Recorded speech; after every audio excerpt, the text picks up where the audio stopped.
अभी अभी दोस्तों अनुपमा यादव का यह बवाल रील पूरा इंडिया में ट्रेंड कर रहा है। जी हाँ दोस्तों, भोजपुरी में अभी अभी यह रील ट्रेंडिंग कर रहा है अनुपमा यादव का।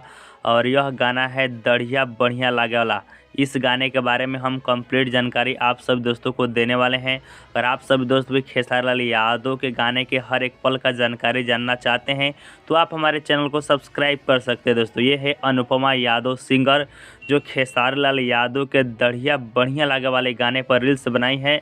और यह रील्स बहुत ही ज़्यादा वायरल हो रहा है दोस्तों। अगर आपको सुनना है, देखना है इस रील्स वीडियो को, तो आप इंस्टाग्राम पर अनुपमा यादव सर्च कीजिएगा तो आपके सामने आ जाएगा दोस्तों। ठीक है, तो ये रहा कुछ जानकारी आप सब दोस्तों को अनुपमा यादव और खेसारी लाल का जो हिट गाना हो रहा है।